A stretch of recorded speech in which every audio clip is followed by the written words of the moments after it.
மக்களே, big pass mid night லைவ்ல ஒரு பக்கம் சாண்ட்ரா வந்து எமோஷ்னலாக பிரேக் டவுன் ஆகி அழுகுற மூமெண்ட்டை பார்க்க முடிஞ்சு. மீண்டும் மீண்டுமா அப்படின்ற மாதிரி நீங்கள் நிறைய பேர் ரியாக்ட் பண்ணுவீங்க. அது என்ன அப்படின்றதையும் பார்க்கலாம்.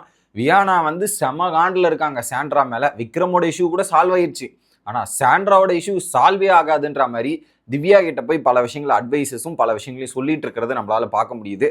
அடுத்து அரோரா கிட்டையும் சில விஷயங்கள் பேசினாங்க. அது என்ன ஏதுன்றதை கொஞ்சம் டீட்டெயிலாக பார்த்துடலாம். சேனலுக்கு புதுசாக இருந்தீங்கன்னா சப்ஸ்கிரைப் பண்ணிருங்க. வீடியோ பார்க்குற அனைவருமே மறக்காமல் லைக்கும் ஐப்பும் பண்ணிங்கன்னா இந்த வீடியோ பல பேருக்கு போய் சேர்ந்துடும். அந்த உதவியை பண்ண மாதிரி கேட்டுக்கொள்கிறேன். இப்போ கண்டென்ட்ல போகலாம். என்ன பண்ணுறாங்க, பெட்ரூமில் இது பிக் பாஸ் பெட்ரூமில் தான் இந்த டிஸ்கஷன் நடக்குது. சாண்ட்ரா ஒரு பக்கம் வந்து அரோரா வந்து வீட்டில் இருந்த எக்ஸ் கண்டஸ்டன்ஸ் வந்தாங்கன்னா எப்படிலாம் நடந்துக்கணுன்ற மாதிரி அரோராவும் விக்ரமும் பேசிகிட்டு இருந்தாங்க. சடனாக அந்த இடத்துல வந்து அரோரா ஃபீல் பண்ணுற மாதிரி சில விஷயங்கள்லாம் நடந்துட்டு இருந்தது.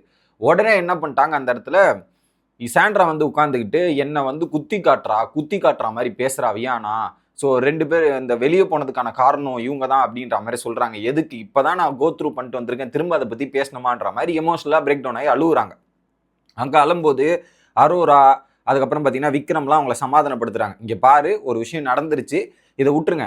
நம்ம இருக்கிற 6 பேர் எப்படி இங்கே இருக்கிற 6 பேர் பேசினாதான் உங்களுக்கு பிரச்சனை. இங்கே இருக்கிற 6 பேர் பேசலை, வெளியே இருக்கிறவங்க வந்து பேசுகிறோம், 1000 பேசிட்டு போட்டோம். அதெல்லாம் நீங்கள் கவலைப்பட வேண்டிய அவசியம் இல்லை, யோசிக்க வேண்டிய அவசியம் கிடையாது.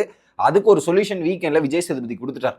அதை வந்து நம்ம பேச வேண்டிய அவசியம் கிடையாது, அது முடிஞ்சு போச்சு. அவங்க 1000 பேசுவாங்க, பேசிட்டு தான் இருப்பாங்க. அதுக்கெல்லாம் காது கொடுக்க வேண்டிய அவசியம் இல்லை சாண்ட்ரான்ற மாதிரி பேசி கன்சோல் பண்ணுறாங்க அந்த இடத்துல.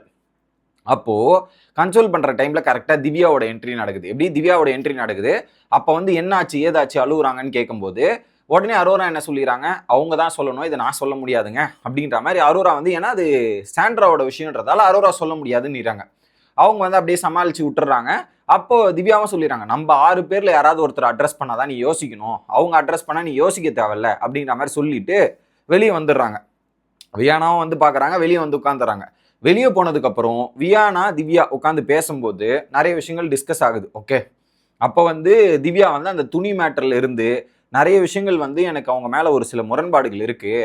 ஆனால் எங்கள் அம்மா சொன்னாங்க, ரொம்ப கேர்ஃபுல்லாக இரு சாண்ட்ரா கிட்ட, ரொம்ப கேர்ஃபுல்லாக இரு, so that we are not okay அப்படின்ற மாதிரி ஒரு சுச்சுவேஷனில் அவங்க என்ன இருந்தாங்க. எங்கள் அம்மா சொல்ல மாட்டாங்க, அதுவே எங்கள் அம்மா சொன்னது ஷாக்கிங்காக இருந்தது.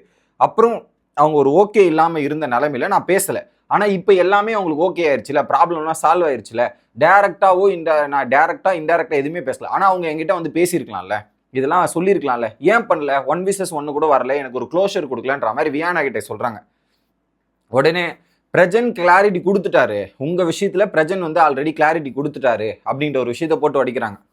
உடைச்ச உடனே இல்லை, என்கிட்ட ஒரு வார்த்தை கூட கேட்கல, நானும் இங்கே தானே வாழ்ந்துட்டு இருக்கேன், ஒரு பக்கம் க்ளோஸாக இருந்து ஆப்போசிட் போனால் எனக்கு எவ்வளோ ஹர்ட் ஆகுது தெரியுமான்ற மாதிரி திவ்யா சொல்கிறாங்க. உடனே உங்களுக்கு புரியல, அவங்களே ஒரு இடத்துல சொல்லியிருக்காங்க, கூட பழகினவங்களை கூட முடிச்சு விட்டுருவாங்கன்னு சொல்லியிருக்காங்க, இன்னுமா நீங்கள் நம்புறீங்கன்ற மாதிரி ஒரு பக்கம் வியானா கேட்குறாங்க. ஓகே, இல்லை என்கிட்ட பேசவே இல்லை, கேட்க வேண்டியது வியானா, என்கிட்ட ஒரு விஷயத்த சொல்லி அழுது இந்த மாதிரிலாம் இருக்குது. ஓகே, அப்போ வந்து டேரிங்காக உங்ககிட்ட பதில் சொல்கிறாங்களே, இதே வியானா கிட்ட டேரிங்காக பதில் சொல்கிறாங்களே, ஸோ அதே மாதிரி என்கிட்ட வந்து ஏதாவது பதில் சொல்லியிருக்கலாம்ல. இப்போது நான் உள்ளே போன சுச்சுவேஷன் எக்ஸ்பிளைன் பண்ணுறாங்க. எப்படி வியானா கிட்ட டேரிங்காக பதில் சொல்கிறாங்க, உள்ளே போய் ஒரு சுச்சுவேஷன் நடந்துச்சுல்ல, அங்கே அழுதாங்களே, அதை போகும்போது கூட என்கிட்ட சொல்லலை, அப்படியே அரோரா கிட்ட கேளு, அரோரா கிட்ட சொல்லும் போது அவங்க அப்படியே மூடி மறைக்கிற மாதிரி விஷயங்கள் தான் பார்க்குறாங்க. ஏன் இப்படிலாம் பண்ணணும் அப்படின்ற மாதிரி சொல்கிறாங்க. அப்படி நான் என்ன பண்ணிட்டேன் அவங்களுக்கு அப்படின்றத கேட்குறாங்க. வியானா என்ன சொல்கிறாங்க, கோ அவுட், நீ வெளியே போய் இன்ஃபர்மேஷன் தெரியும், இங்கே கேட்காதா நீ. பிரசன்ட் கன்க்ளூஷன் கொடுத்துட்டாரு.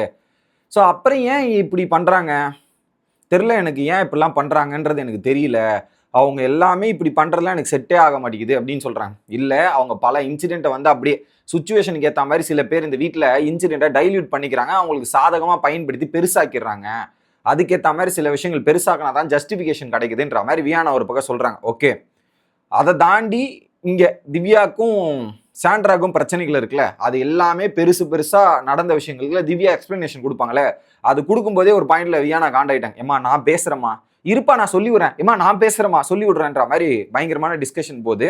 அதுக்கப்புறம் வியானா சொல்கிறாங்க, முழுக்க ஒரு ஃபுல் நெகட்டிவ் தான் அவங்க தான், வெளியே போய் பாரு, ஸோ நீ மூஞ்சு கூட கொடுத்து பேச மாட்டேன், வெளியே போய் பார்த்தோன்னா மூஞ்சு கூட கொடுத்து பேச மாட்டேன், அந்த அளவுக்கு தான் பண்ணிட்டு இருக்காங்க அப்படின்றது. ஓ, அதுதான் எங்கள் அம்மா சொன்னாங்களா, எங்கள் அம்மாவே சொல்ல மாட்டாங்க, எங்கள் அம்மா சொல்லும் போது எனக்கு ஷாக்காக இருந்துச்சுன்ற மாதிரி திவ்யா சொல்கிறாங்க. Evil to the core. எப்படி evil to the core, evil to the core. இங்க நிறைய விஷயங்கள் நார்மலைஸ் பண்ணப்பட்டிருக்கு, ஒரு சிலருக்காக ரூல்ஸ் வந்து பெண்ட் பண்ணப்பட்டிருக்கு, வளைந்து நெகிழ்ந்து ரூல்ஸ் எல்லாம் போகப்பட்டிருக்கு அப்படின்ற டிஸ்கஷன் இங்க நடக்குது. அதுக்கப்புறம் என்ன பண்றாங்க, வியானா வந்து 2 எலிமினேஷன் வெறுப்பேத்திட்டு இருந்தாங்களே, எல்லாரும் வியானாவோட ட்ரெஸ் டப்பாலாம் வந்துச்சு, அந்த பொட்டிலாம் வச்சு விளையாடுறது, வியானா எடுத்து வச்ச மில்க் பாக்கெட்லாம் எடுத்து சாண்ட்ரா, சபரி, விக்ரம்லாம் வந்து அலப்பறை பண்றதுல வியானா கொஞ்சம் டென்ஷன் ஆகிற மாதிரி இருந்தது. எங்களையா வெறுப்பேத்துற, நாங்க வச்சு செய்யறோன்ற மோடுக்கு போயாச்சு. அடுத்து திரும்ப வந்து திவ்யா கிட்ட உட்காந்து பேசுறாங்க. ஐயோ யோ யோ யோ யோ அம்மா, இந்த அம்மா பண்றாங்க பாருங்க, ஆஸ்கர் மேல ஏதாவது அவார்டு இருந்தா கொடுக்கணும் இந்த அம்மாக்கு. எப்படி சாண்ட்ராக்கு ஆஸ்கருக்கு மேல இருந்த அவார்டு ஏதாவது கொடுக்கணும், அவங்க அவ்வளோ ஒர்த்து கிடையாது. ஏன்னா திவ்யா வந்து என்ன க்ளோஷர் வேணும் எனக்கு காரணம் புரியலன்ற மாதிரி.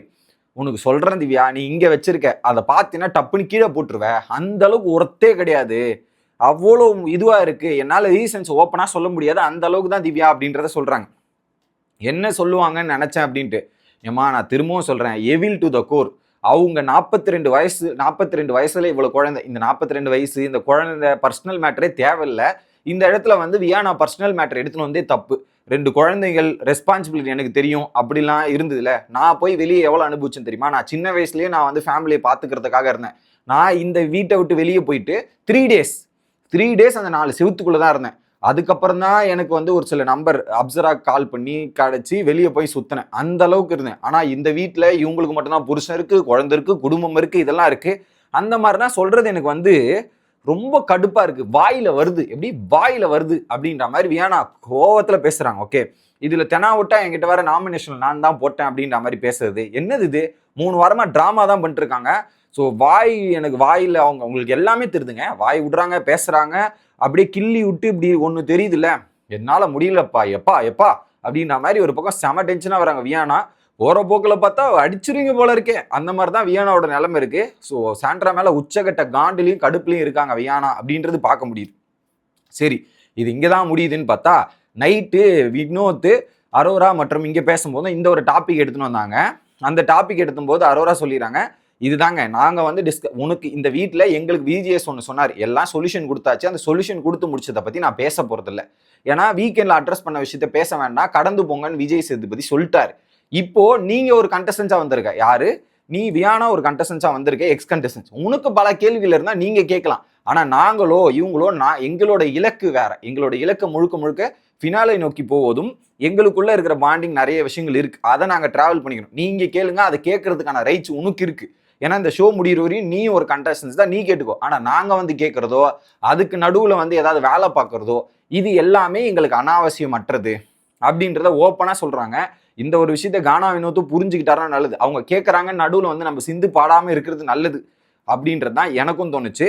ஒரு பக்கம் வியானா வச்சு செய்யறதுக்கு காத்துட்டு இருக்காங்க. அதுலயும் குறிப்பா சொல்லிடுறாங்க, அவங்க வந்து இப்படிதான் பேசுவாங்க, அவங்க கிட்ட போய் நான் ஏன் பேசணும்? இப்போ அரோரா ஒரு ரியாக்ட் பண்றாங்கன்னா அரோரா எப்படி ரியாக்ட் பண்ணான்னு தெரியும் ரிட்டன்ல. இப்போ இவங்க கிட்ட போனா அவங்களுடைய ரியாக்ஷன் எனக்கு தெரியும், அந்த மாதிரி தான் இருக்கு, ஃபுல் நெகட்டிவ் தான் அவங்க அப்படிங்கிற மாதிரி டிஸ்கஸ் பண்ணிட்டு இருக்காங்க வியானா அவர்கள். Okay, bye guys.